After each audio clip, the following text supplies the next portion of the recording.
के चरणों में प्रणाम प्रणाम निवेदित।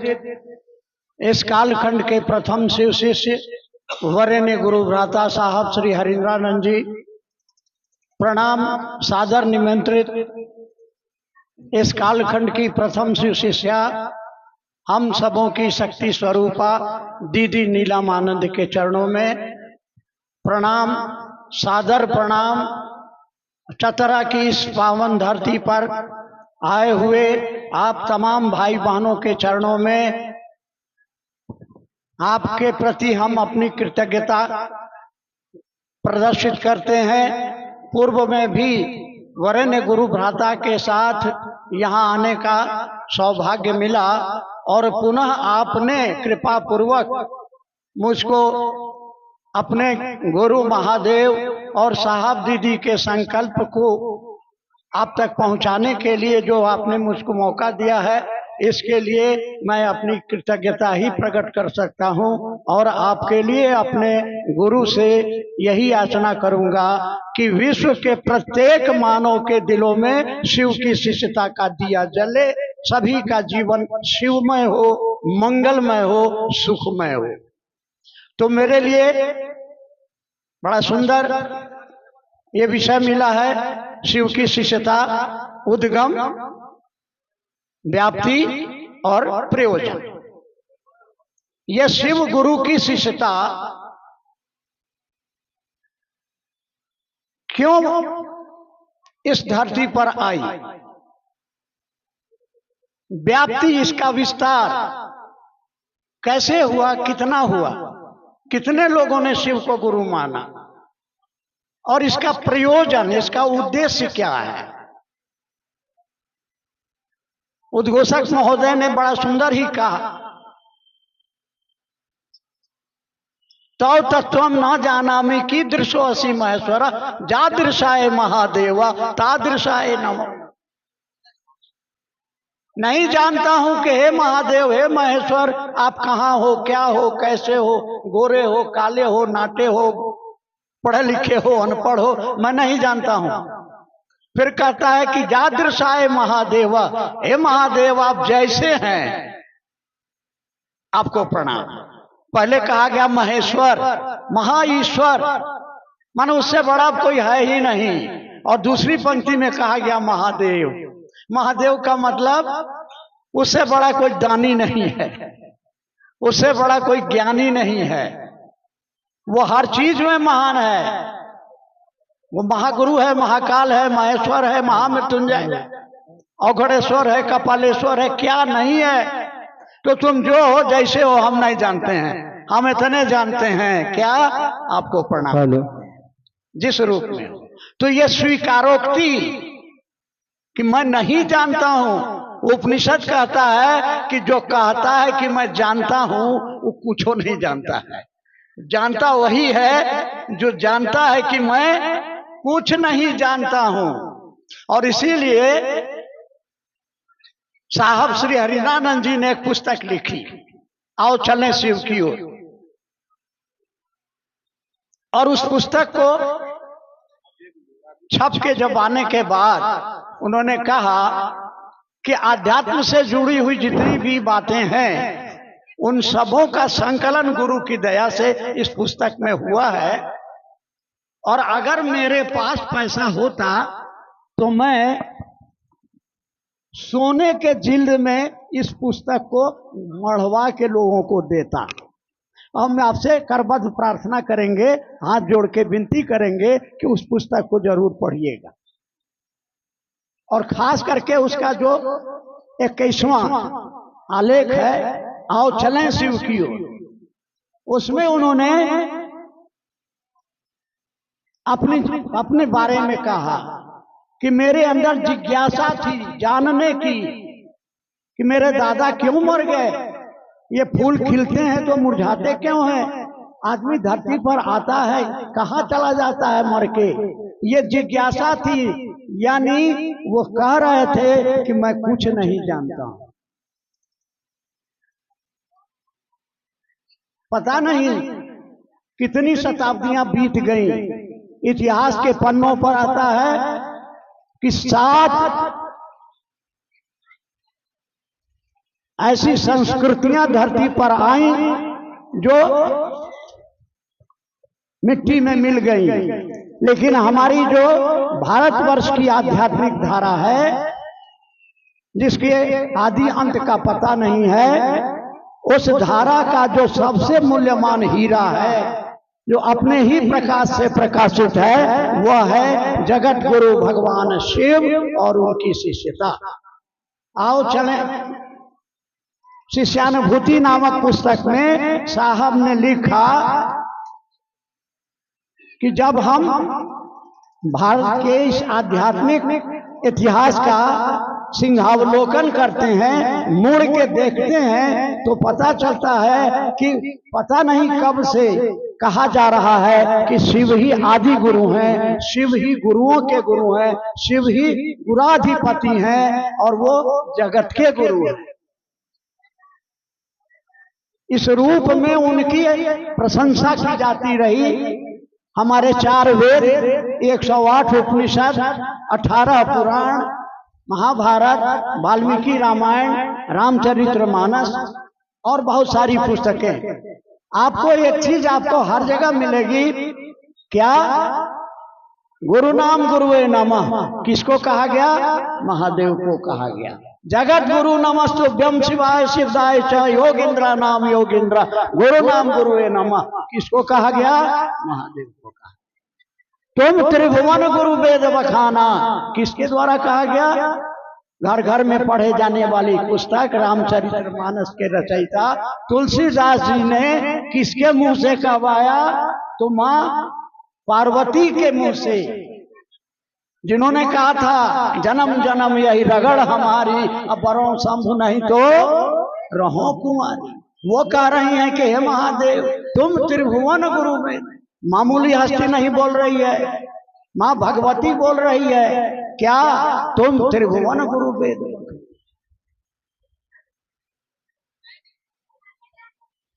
उपनिषदों में, वेदों में हर जगह कहा गया विद्या तीर्थम, आप विद्या के तीर्थ हैं, आप जगत के गुरु हैं। तो गुरु परंपरा क्यों चली?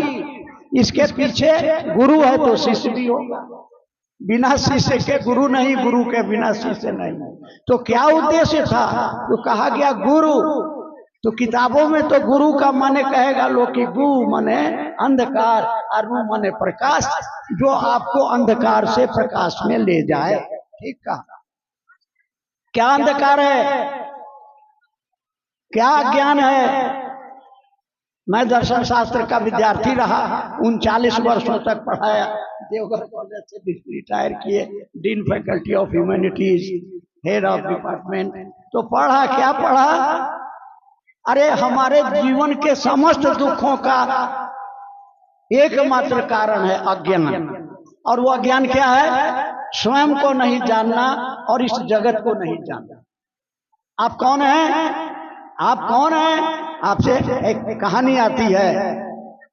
धरती पर आए नारद जी, आए, जिससे पूछते थे कि भैया आप कौन हो? तो किसी ने कहा कि मैं पंडित हूं, किसी ने कहा मैं वैज्ञानिक हूं, किसी ने कहा कि मैं प्रोफेसर हूं, किसी ने कहा कि मैं जज हूं, किसी ने नहीं कहा कि मैं आदमी हूं। पूछ लीजिए आप कौन हैं? किसी ने नहीं कहा। हाँ, जंगल में जब गए तो वहां एगो कहा कि हम वन मानुष हैं। धरती पर मानुष वो है, जंगल में रहता है, वन मानुष, मानुष नहीं है। ये मानुष, ये जड़ चेतन, हमारा उपनिषद कहता है, ईशावास्य उपनिषद, ओम ईशावास्यमिदं सर्वम यत् किंच जगत्याम तेन तत्तेन भुंजिता मां गृहस्थिति। इस जगत के कण कण में व्याप्त है कौन? वही शिव। उसी को आपने कहा आत्मा, सूक्ष्माति सूक्ष्म परम चैतन्य सत्ता। किसी ने गॉड कहा, किसी ने अल्लाह कहा, और किसी ने उसी को शिव कहा, आत्मा कहा, ब्रह्म कहा। नाम अलग अलग है लेकिन सबके गुण लक्षण एक ही है। जीओडी गॉड, गॉड माने जनरेटर, ऑपरेटर, डिस्ट्रॉयर, जो सृजन करता है, पालन करता है और संहार करता है।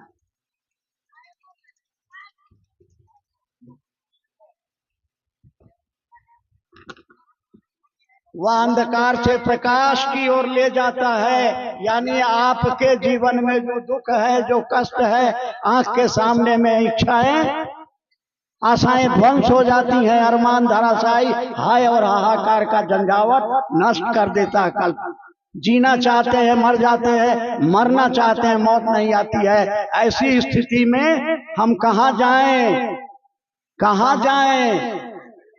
तो हमारे शास्त्रों ने कहा गुरु सकल उपचारा, गुरु पल प्रतिपल के उपाय। राजा दशरथ जब बाल पक गए, बुढ़ापा का चिन्ह दिखाई देने लगा, तो उन्होंने कोई तपस्या नहीं की, उन्होंने घंटा घंटी नहीं बजाया, उन्होंने भजन नहीं गाया। वो अपने गुरु के पास गए और जाकर के कहा कि इस साम्राज्य का कोई उत्तराधिकारी नहीं है। और गुरु ने कहा वो यहाँ सुतचारी, मत चिंता करो। किसके पास में गए? गुरु के पास में गए। हम और आप हैं जो अभी तक घंटिये बजा रहे हैं, भजने में लपटे हुए हैं। गुरु के पास, किस गुरु के पास जाएं? और कौन गुरु है? साहब ने, तो आपको उद्देश्य स्पष्ट हो गया। ये गुरु शिष्य की परंपरा है। जीवन के दुखों से छुटकारा पाने के लिए और अपनी पहचान पाने के लिए हम कौन हैं और कैसे दुखों से हम मुक्त होंगे, गुरु आपको बताते हैं। साहब श्री हरिनानंद जी ने अपनी शिष्यानुभूति नामक पुस्तक में लिखा, ये धरती, ये जगत आपको मिला है, ये भोग के लिए मिला है, और वह महादेव भोगाधिपति है। इसीलिए वो आपको जीवन जीने की कला सिखाते हैं। वह गुरु आपके अंदर जो शक्ति है, अंधकार में पड़ी हुई है, उसको पूर्ण ज्ञान की स्थिति में ले जाने का जिम्मा लेते हैं। वह गुरु आपके व्यक्तित्व के सुंदरतम पक्ष को उजागर करने का जिम्मा लेते हैं। इतना ही नहीं, आपको जीव से शिव बनाने का जिम्मा लेते हैं। कौन लेता है? शिव गुरु लेता है। इसलिए आओ चलें शिव की ओर। साहब ने शिव को गुरु माना। कब माना, क्यों माना, कैसे माना, उस पुस्तक को पढ़िए। आओ चलें शिव की ओर। उन्होंने न कोई उपदेश दिया, न कोई आदेश दिया और न कोई प्रवचन दिया। उन्होंने मानव मात्र के नाम यह एक आवाज दी, आओ कौमा चलें शिव की ओर। ये बोलने वाला ठहरा हुआ है, खड़ा है, इंतजार में है कि मेरी पुकार सुनो। अरे कहाँ जा रहे हो? तुमको जीवन में क्या चाहिए? भोग और भोगाना भुगता वैमेव भुगता। हमने भोग की सामग्रियां इकट्ठा की, बच्चे विवाह किया, दोस्त बनाया, दुश्मन बनाया, इस धरती पर क्या नहीं किया। लेकिन नहीं अगर मिला तो मन की शांति नहीं मिली, चैन नहीं मिला। आज आदमी हताशा और निराशा के गर्त में डूबता चला जा रहा है। तो कहाँ जाएं? साहब ने कहा आओ चले शिव की। वो शिव कौन शिव है, कैसा शिव है? तुलसीदास जी क्या कर रहे हैं?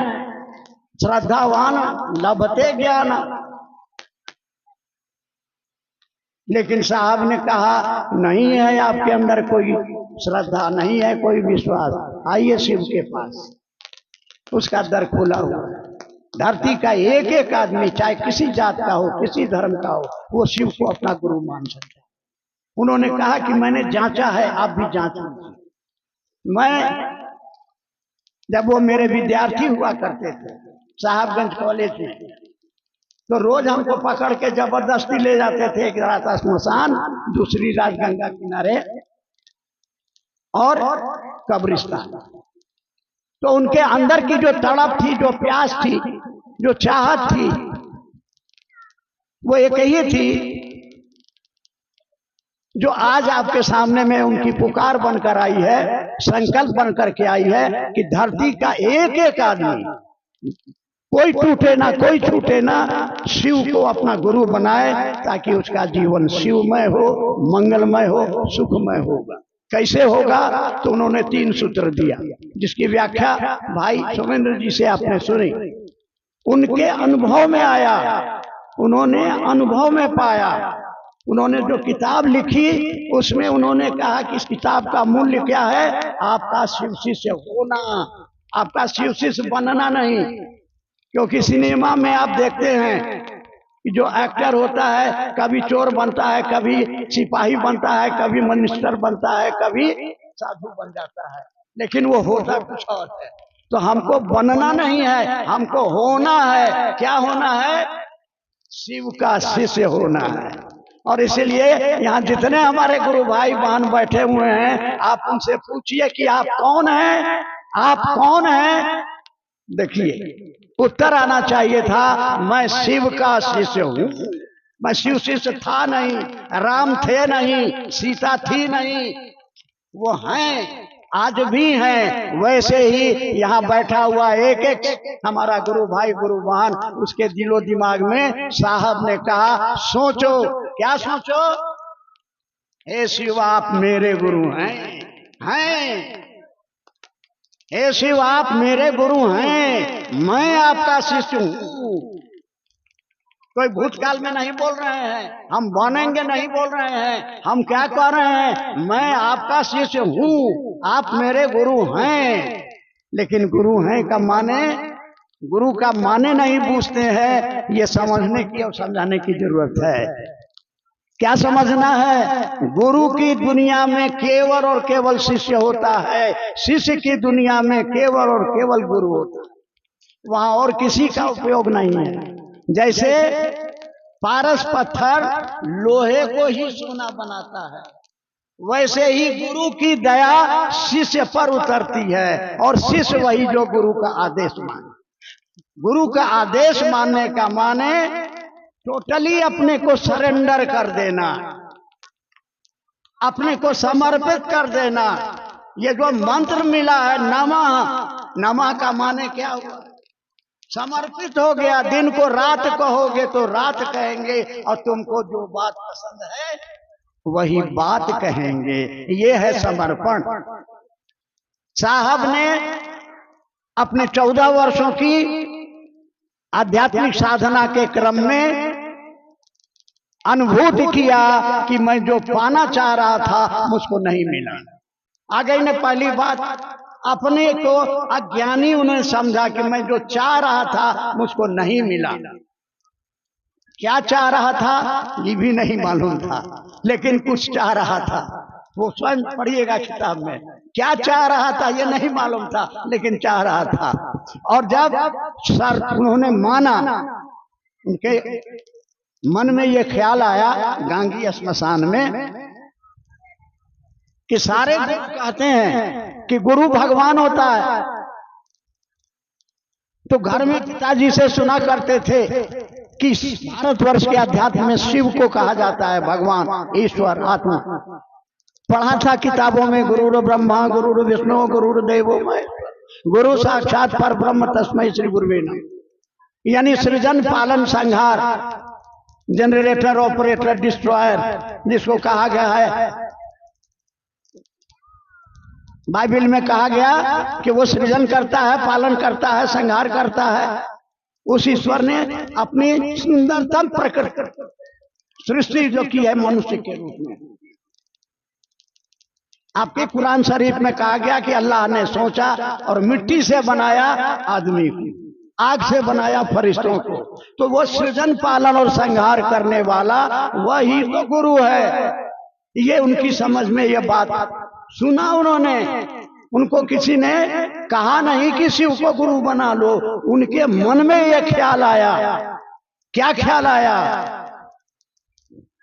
कि जब सारे शरीरधारी गुरु भगवान हैं तो भगवान गुरु क्यों नहीं? ये एक अजीब सी बात है। ऐसा इतिहास में आपको कहीं नहीं मिलेगा। ये सोच क्या कि अगर गुरु भगवान होता है तो भगवान गुरु क्यों नहीं, और उन्होंने भगवान को गुरु माना। मन में द्वंद्व हुआ, अरे शरीर में है ही नहीं, हमको मंत्र कौन देगा, क्योंकि कान में मंत्र दी देते हैं गुरु जी, पंडित जी। हमको कुछ पूछना होगा तो कहाँ जाएंगे, और तो शरीर में नहीं है। लेकिन मन ने कहा कि अब चाहे जो हो आवे आम, चाहे जाए लबेदा, बर्बादे ना होंगे, हो जाएंगे बर्बाद। बहुत आदमी शराब पी के बर्बाद होता है, कोई बीड़ी पी के बर्बाद होता है, कोई जुआ खेल के बर्बाद होता है। हम भी महादेव महादेव करके बर्बाद होंगे। लेकिन महादेव सुनिए, सीखेंगे तो तुम्ही से। ये संकल्प लिया उन्होंने कि हम बर्बाद होंगे तो होंगे, अरे मरेंगे भी तो लोग क्या कहेगा, हे मर गया महादेव महादेव। यानी मरते मरते भी आपके मुंह से महादेव कहवा के मरेंगे। और कहा कि देखो बड़े बहुत धोखा खाए आदमी, बहुत ठगाए हैं। अंधेरे की चादर चीर करके आसमान से उतरता था, दिव्य प्रकाश युक्त शिव बन करके आता था। अब बाद में पता चलता था कि प्रेत है। साहब ने बताया कि प्रेत कभी भी सुख नहीं दे सकता, यही उसकी अंतिम पहचान है। तो महादेव बन करके आया, लेकिन बाद